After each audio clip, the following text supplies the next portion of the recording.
نوجوانوں، آرام پسندی تھوڑی کم کرو. ہر وقت لیٹنا، ہر وقت آرام تلاش کرنا، یہ کمزور کر دیتا ہے جوانوں. لقد خلقنا الانسان فی کبد، ہم نے انسان کو مشقت میں رہتا ہوا پیدا کیا. میں نے ابھی دوستوں سے کہا ہے، پھر آپ کی خدمت میں عرض کرتا ہوں، رات ہو گئی ہے تقریباً 11 گھنٹے کی. 7 بجے عشاء ہوتی ہے اور 6 بجے کے بعد ہی عموماً سب جگہوں پہ فجر کی نماز ہوتی ہے، تو 11 گھنٹے کی رات بنتی. بہت زیادہ بھی ڈاکٹر کہتا ہے کوئی سوئے تو 8 گھنٹے سو لے، نیند پوری ہے. اگر عشاء کے بعد موبائل کرو جلدی بند، تو ذرا سحری میں اٹھو. بندہ ہو جوان اور اٹھ کے پڑھے تہجد تو مزہ نہیں آ جاتا. اور جو سحری کے وقت دعا کا مزہ ہے، جو دعا کی لذت ہے، نبی کریم علیہ السلام نے صبح صبح سیدہ پاک کو آواز دے کے کہا یہ ہماری تعلیم کے لیے، فرمایا اٹھو، یہ رب کریم سے سوال کرنے کا وقت ہے. پچھلی رحمت، پچھلی راتی رحمت رب دی کرے بلند آوازہ، او بخشش منگن والے کارن کھلا جے دروازہ. لیکن ہمارا مسئلہ یہ ہے کہ جس ٹائم جاگنا ہے اس ٹائم سوتے ہیں، جس ٹائم سونا ہے اس ٹائم. ایک گزارش تو یہ ہے کہ کوشش کریں ان راتوں میں تو کم از کم تہجد پڑھی جائے، اور یہ کوشش کر کے دیکھیں مزہ آئے گا. اور پھر ادھر ادھر لوگوں کو دکھ بتانے کی بچائے نا، جب تہجد کی 2 رکعتیں پڑھ لے تو سارا اپنے رب کی بارگاہ میں عرض کر دے. بوجھ بھی ہلکا ہوگا دل کا، راز بھی رکھا جائے گا اور کرم بھی ہو جائے گا. اور دوسری گزارش یہ ہے کہ سرکار دو عالم علیہ السلام نے نوجوانوں سے کہا تھا، جوانوں یا نکاح کرو یا روزے رکھو. یہ بڑے آسان دن ہے روزے رکھنے کے لیے. تشریف رکھیں جی، آپ لوگ بیٹھ جائیں، اللہ آپ کو سلامت رکھے، اللہ تعالیٰ برکت دے. آپ بھی بیٹھ جائیں جی، اللہ تعالیٰ سب کو برکات عطا کرے. یہ حضور کے نام کی محفل ہے نا جی، اس کا ادب بہت زیادہ ہے. اس میں آپ اس طرح کھیلیں گے موبائلوں کے ساتھ تو یہ ویسے ہی ادب کے خلاف. اللہ سے 2-4 دوست بنا لیں، باقیوں کو دے دیں، کافی ہو گیا، لیکن یہ اس پہ مصروف نہ ہوں آپ. بھائیو، اللہ کریم نے ارشاد فرمایا کہ وَدَاعِيًا إِلَى اللَّهِ، ہم نے آپ کو داعیہ اللہ بنایا ہے، اللہ کی جانب دعوت دینے والا. نبی اکرم صلی اللہ تعالی علیہ وسلم نے جو عقائد اور نظریات ہمیں عطا کیے عقیدہ توحید و رسالت کی صورت میں، وہ عقائد اتنے جاندار اور اتنے مضبوط ہیں کہ وہ بندہ مومن کو طاقتور کر دیتے ہیں. آپ دیکھیے، عرب کے لوگ مختلف قسم کی اوہام پرستیوں کا شکار تھے. ان کا یہ خیال تھا کہ جب حج کر کے وہ آئے ہیں تو وہ گھروں کے دروازوں سے داخل نہیں ہوا کرتے تھے، بلکہ چھتوں سے کود کر آتے. اور قرآن مجید فرماتا ہے کہ اس کو نیکی جانتے ہو. پھر وہ بیت اللہ شریف کا طواف کرتے تو معاذ اللہ کپڑے اتار کے کرتے. اوہام پرستیاں، طرح طرح کی باتیں. مصر میں ایک دریا تھا، ایک عورت کو ذبح کر کے ڈالیں گے تو پھر دریا چلے گا. مختلف اوہام لوگوں نے پال لیے تھے. آج بھی مسلمانوں کے اندر ڈھیر ساری ایسی چیزیں آ گئی ہیں جو ضعف اعتقادی کا باعث بنتی ہیں. اس کی کو ذرا کم کر دیں بھائی. آپ دیکھیے، لوگ علماء کے پاس نہیں جاتے، باباؤں کے پاس جاتے. تعویذ، دھاگا، کالا جادو، نیلا جادو. جس نوجوان کا کام کرنے کو دل نہیں کرتا اسے جادو ہو جاتا ہے. اور پھر یہ کہ کالی بلی رستہ کاٹ گئی تھی، اور پھر یہ کہ میں باہر نکلنے لگا تو کسی نے آواز دے دی تھی. عجیب قسم کی اوہام پرستیوں کا لوگ شکار ہیں. نبی پاک صلی اللہ تعالی علیہ وسلم داعیہ اللہ ہے. سرکار نے لوگوں کے نظریات کو پختہ کیا. حضور علیہ السلام کے فیوزات روحانیہ سے لوگوں کے دل طاقتور ہوتے تھے. مضبوط فکریں، مضبوط عقیدے سرکار کے وسیلے سے مسلمانوں کو نصیب ہوئے. ہم جیسے جیسے دیکھیں نا، تصوف اور طریق میں آپ کو عرض کروں، صوفیہ کرام کا اصل موضوع عقیدہ توحید ہے. اصل موضوع ان کا ہے. یہ وہ لوگ ہیں جو لوگوں کو صحیح معنوں میں توکل کا صبر کا، شکر کا، قناعت کا، رجوع اللہ کا سبق دیتے ہیں. اصل موضوع ہی ان کا ہے. لیکن اب چونکہ صوفیہ کی جماعت میں وہ لوگ اللہ ماشاءاللہ خال خال رہ گئے، اور پھر یہ کہ بیٹھ گئے تعویذ دھاگے دینے والے، زاغوں کے تصرف میں، عقابوں کے نشیمن. نتیجہ اس کا بڑا خطرناک برآمد ہوتا ہے. مضبوط فکریں کبھی آپ اس روایت کو دیکھیں اور یاد کر لیں نا تو یہ بڑا نفع دیتی ہے. نبی کریم علیہ السلام نے حضرت عبداللہ ابن عباس رضی اللہ تعالیٰ عنہ سے فرمایا، عبداللہ، ساری دنیا مل کے تیرا بھلا کرنا چاہے کر نہیں سکتی جب تک رب نہ چاہے. اور فرمایا سارے دنیا دار مل کے تیرا کچھ بگاڑنا چاہیں بگاڑ نہیں سکتے جب تک رب نہ چھوڑ دے بیٹا. آپ جب تک اللہ نہ چاہے تو پھر رجوع تو اللہ کی جانب کرنا چاہیے. نبی اکرم صلی اللہ تعالی علیہ وسلم نے اپنی امت کو توانائی اس بات سے دی کہ اللہ ہمارے ساتھ ہے. آپ دیکھیے فکری تندرستی کتنی زیادہ ہے کہ 1000 کے مقابلے میں 313 لوگ ہیں. نہ اسلحہ پورا ہے، نہ گھوڑے پورے ہیں، نہ خوراک پوری ہے، لیکن وہ میدانوں میں اس طرح لڑے ہیں کہ 1000 کو بھاگنے پر مجبور کر دیا. وہ ابو جہل نے جب کہا نا جاسوسوں سے کہ جاؤ پتہ کر کے آؤ، تو انہوں نے آ کے کہا وہ تو 313 لوگ ہیں، بچے بھی ہیں، بوڑھے بھی ہیں، چیز کوئی نہیں پاس. تو ابو جہل کہنے لگا پھر تو انہیں گھوڑوں کی پشتوں پر باندھ کے مکے لے جائیں گے، وہاں جا کے دیکھیں گے کیا کرنا ہے. تو جاسوس کہنے لگا سردار اگلی بات بھی سننا، ہے تو 313 لیکن جان ہتھیلی پہ رکھ کے آئے. جس کے خیمے کے پاس سے گزرے ہیں شہادت کی دعا مانگتے دیکھا ہے. ان کی آنکھوں سے چمکتی ہوئی روشنی اور ان کے لفظوں سے پھوٹتا ہوا ولولہ اور ان کی آوازوں سے نکلتا ہوا دبدبا کسی جگہ بھی انہیں کمزور نہیں ہونے دیتا. ان کے اندر کہیں بھی کوئی کمزوری نہیں آنے دیتا. غریبی کا نام لے کے سارا سارا دن پریشان ہونا، غریبی کا نام لے کے اپنے آپ کو مظلوم ثابت کر کے لوگوں کو مدد پر اکسانا بندہ مومن کا یہ طریقہ نہیں ہے. اپنی توجہ اللہ کی جانب کرے، نبی رحمت علیہ السلام کی بارگاہ میں استغاثہ پیش کرے. لیکن دنیا داروں کو مائل کرنا، لوگوں کی جیبوں کی طرف دیکھنا، یہ مومن کی شان گردن کو جھکا دیتا ہے. خیرات کا پتھر جہاں میں مانگنے والوں کے سر کبھی اونچے نہیں ہوتے، اور غیرت ہے بڑی چیز جہانے تگ و دو میں. بھائی آپ طاقتور بنے. دیکھیں نا ایک نوجوان نے آ کے حضور کی بارگاہ عالی مرتبت میں عرض کیا تھا، یا رسول اللہ صلی اللہ علیہ وسلم غریب ہوں کچھ دیجئے.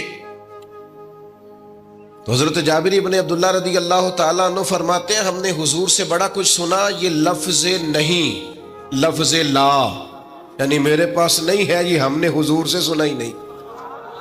ایسا کوئی محبوب کہیں ہوگا نہ کہیں ہے، بیٹھا ہے چٹائی پہ مگر عرش نشیں ہے، اور ملتا نہیں کونین کو کیا کیا تیرے در سے، بس ایک لفظ نہیں ہے جو تیرے لب پہ نہیں ہے. اور یہ فاضل بریلوی رحمت اللہ علیہ کا انداز بھی دیکھیے، کہتے ہیں واہ کیا جود و کرم ہے شہ بطحا تیرا. اور یہ ذرا دیکھیے شعری ذوق دیکھیے، واہ کیا جود و کرم ہے شہ بطحا تیرا، نہیں سنتا ہی نہیں. نہیں کیا انداز ہے. اب یہ کیسی زبان ہے اور کیسا یہ محاورے کا استعمال ہے، جو شعری ذوق رکھتے ہیں وہ سمجھیں. کہتے ہیں نہیں سنتا ہی نہیں. کون؟ مانگنے والا تیرا.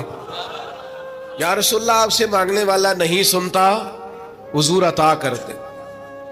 اور ایک جگہ پہ فرماتے ہیں میرے کریم سے گر قطرہ کسی نے مانگا، دریا بہا دیے ہیں دربے بہا دیے ہیں. حضور تو دیتے، پر نوجوان نے جب آ کے عرض کی نا یا رسول اللہ صلی اللہ علیہ وسلم کچھ دیجئے، وہ جوان ہو، چڑھتی جوانی ہو، اور پھر وہ سوال کرے. ہمارے ساتھ ایک دوست پڑھا کرتا تھا، یہ 3 مہینے کی چھٹیاں ہوتی تھی تو وہ مستریوں کے ساتھ مزدور لگ جاتا. ہم نے اسے کہا یار تو مطلب 9th 10th کے اندر مزدوری کرنے جانا, تو کہندا سی یار میں قد میرا ایڈا بڑا ہے, ان ابا جی کو مانگ دیا شرم آؤں گی. یہ سوچ نوجوانوں میں پیدا ہونی ضروری ہے. اب میں ابا جی سے مانگوں, مجھے تو دینا چاہیے. اس نے آ کے عرض کی یا رسول اللہ صلی اللہ علیہ وسلم کچھ دیجئے, تو حضور فرمانے لگے تیرے پاس کچھ بھی نہیں. اس نے کہا ایک پیالہ ہے میرے پاس گھر میں اور ایک کمبل ہے. اتنا غریب بندہ ہے کوئی محفل میں جس کے گھر میں ایک ہی پیالہ ہو, ایک ہی کمبل ہو؟ کوئی بھی نہیں اتنے بڑے مجمع میں. لیکن اگر کوئی ہماری غریبی کا رونا پوچھے تو میرا خیال ہے ہر تیسرا بندہ دوسرا بندہ غریب ہے, اور بڑا ہی غریب ہے. ایک پیالہ ایک کمبل, کریم نے فرمایا لے کے آؤ. وہ لائے تو محبوب فرمانے لگے کون خریدے گا؟ ایک نے کہا 1 دینار, ایک نے کہا 2 دینار. محبوب نے بولی لگوا دی, 2 دینار کا بیچ دیا. فرمایا جا 1 دینار کی روٹی لے جا. یہ نوجوانوں کو فکر دی کہ وہ انویسٹمنٹ میں تم نے ذات سے اپنے گھر سے لینی ہے. وہ 10-15 ہزار کا ٹھیلا بھی کسی سے نہیں کہنا تو لگا کے دے. جاؤ 1 دینار کا کھانا لے جاؤ, 1 دینار کا کلاڑا خرید کے لاؤ. صحابہ فرماتے ہیں وہ کلاڑا لایا, پر نصیب دیکھو اس کلاڑے میں دستہ نبی کریم نے اپنے دستے مبارک سے لگایا. فرمایا جا جنگل میں جا کے لکڑیاں کاٹ اور بیچ, کھا بھی اور کھلا بھی, پی بھی اور پلا بھی, 10 دن مجھے نظر نہ آنا. وہ یارو یہ کیا بات ہوئی؟ مایوس رہنا, کمزور رہنا, فلانے نے میرے ساتھ تعاون نہیں کیا تو میں پیچھے رہ گیا, فلانے نے ہاتھ نہیں پکڑا. تو اپنی دنیا آپ پیدا کر, اگر زندوں میں خود جد و جہد کر, میدان میں اتر, ہمت کر. حضرت حسن بصری رحمت اللہ علیہ کے پاس ایک نوجوان نے آ کے عرض کی حضور بس آج کے بعد میں نے کام نہیں کرنا. فرمایا تمہیں کیا ہوا ہے؟ کہنے لگا آج میں نے عجیب منظر دیکھا ہے.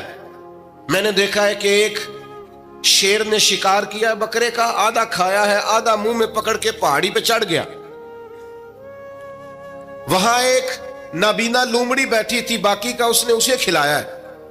تو حضور میں یہ سمجھ گیا ہوں کہ جو رب اس نابینا لومڑی کے لیے بندوبست کرتا میرے لیے بھی کرے گا, لہذا میں نے کام نہیں کرنا. حضرت حسن بصری بڑا مسکرائے, فرمانے لگے کہانی میں کردار تو نے 2 دیکھے, ایک شیر ایک لومڑی. فرمانے لگے کیا بات ہے تیری, تو نے لومڑی بننے کا پروگرام بنایا, شیر بننے کا کیوں نہیں بنایا؟ تو شیر بننا, شکار کر, خود بھی کھا دوسروں کو بھی کھلا. یہ کیا بات ہوئی؟ امت کے جوان فائلیں لیے دفتروں کے چکر لگاتے اور اپنی بغل میں کاغذات لیے امبیسیوں کے پھیرے کاٹتے اور ایجنٹوں سے سوال کرتے کہ مجھے ملک سے باہر جانا ہے, کیا طریقہ ہے؟ یہاں رہ کے بھی محنت ہو سکتی ہے, اپنی مٹی پہ چلنے کا سلیقہ سیکھو. سنگ مرمر پہ چلو گے تو پھسل جاؤ گے. دوستو سنو, میرے کریم نے فرمایا جا لکڑیاں. ایک پیشہ برا ہے میرے بھائیوں, ایک پیشہ, وہ ہے کسی کے آگے ہاتھ پھیلانا. باقی دنیا میں کوئی پیشہ برا جو ٹھیلا لگاتا ہے اور مالٹے بیچتا ہے اور سیب بیچتا ہے, بڑا عزت والا آدمی. یہ شارٹ کٹ چھوڑ دو, دوسروں پہ بھروسہ کرنا چھوڑ دو. وہ شاعر ایک بیٹھا تھا نا, شاعر مجھ سے ناراض نہ ہو جائیں, تو کئی دفعہ وہ شعر و شاعری میں بھی ان کی حالت بڑی خستہ ہو جاتی ہے. جن دنوں لوگ پتلے کپڑے پہنتے ہیں, بعض شاعروں نے ان دنوں میں بھی موٹی چادر لی ہوئی ہوتی ہے. تو ایک جگہ بیچارہ بیٹھا تھا کونے میں, اللہ ماشاءاللہ سب کی بات نہیں, تو حالت ایسی خستہ تھی. ایک بندہ 5 روپے پھینک گیا, تو تھا خوددار, بڑی تکلیف کو اٹھا اپنے پیسے. تو اس نے کہا آپ کی حالت بتا رہی ہے, آپ کو ضرورت ہے. اس نے کہا ضرورت پڑی تو اللہ رسول سے مانگوں گا, تیرے سے کیوں مانگوں گا؟ شعر بڑا قیمتی کہا. اس نے کہا یہ آرزوئے کرم اور میں آپ سے کروں, یہ آرزوئے کرم اور میں آپ سے کروں, یہ بھیک اس کو دیجئے جس کا خدا نہ ہو. میں تو وارث ہے میرے اللہ رسول, میں کو لوارث ہوں کہ تیرے سے مانگتا پھروں.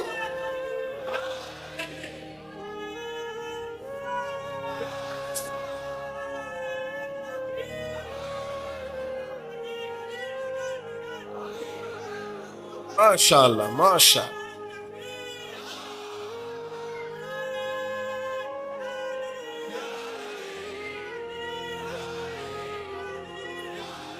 بس ہم سمجھے ہماری قیمت وصول ہو گئی. اگر خودداری پر نوجوان نعرے لگانے لگ گئے تو پھر تو بات بن گئی. لگتا ہے محنت کا ارادہ بن گیا ہے. انشاءاللہ تعالی کشکول ٹوٹنے کا ٹائم آ گیا ہے. کرم کی برکھا برسے گی. یہی ملت کا جوان قیادت کرے گا. اور یاد رکھنا ہمیشہ قیادتیں غریبوں کے بچوں نے کی ہیں. جنہوں نے آدھی قیمت پہ کتابیں لے کے پڑھی ہیں, بڑی ڈگریاں انہوں نے حاصل کی ہیں. یہ کمزور نہ پڑھو. نبی پاک داعیہ اللہ ہے, حضور نے جگایا ہے. 15 دن نظر نہ آنا, مزدوری کر.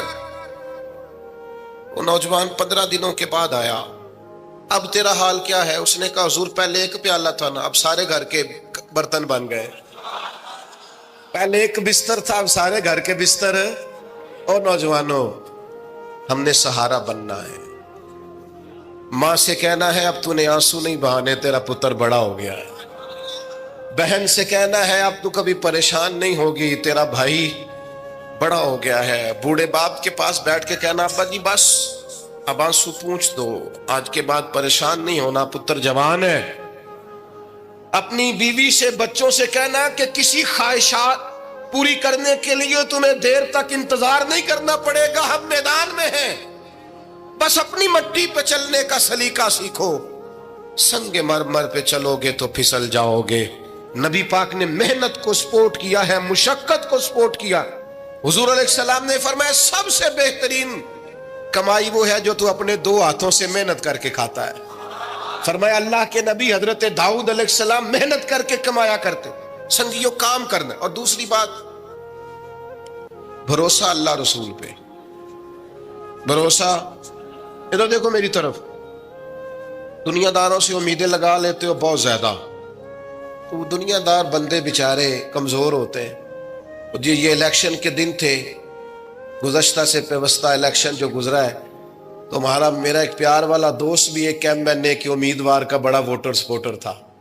یہاں اس نے اس کا بیج فوٹو والا لگایا ہوا تھا. میں رات کو دیر سے جلسے سے لوٹ رہا تھا تو وہ کھڑا تھا باہر, اور اندر امیدوار صاحب تقریر کر رہے تھے. میں نے کہا ادھر آ.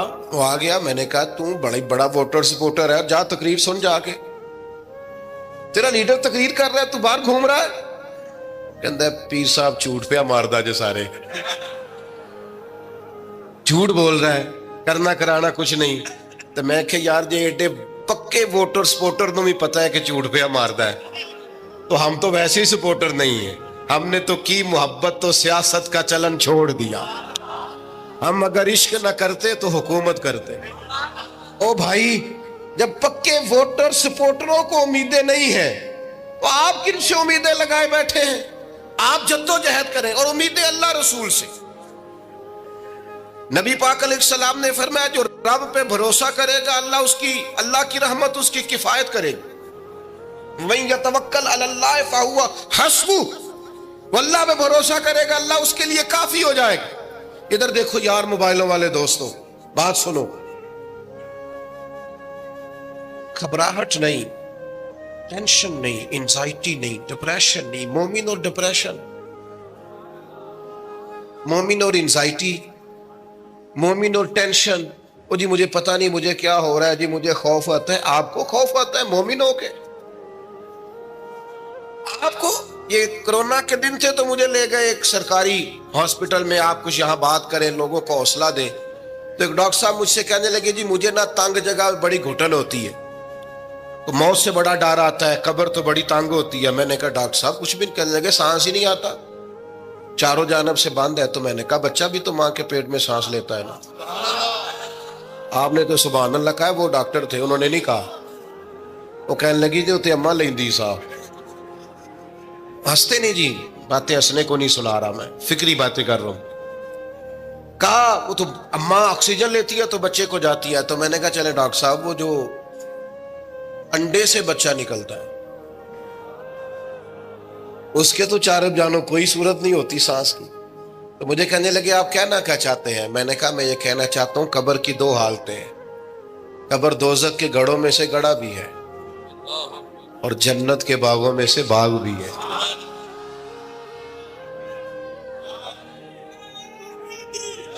سنو یار، اللہ آپ کو خوش ہو.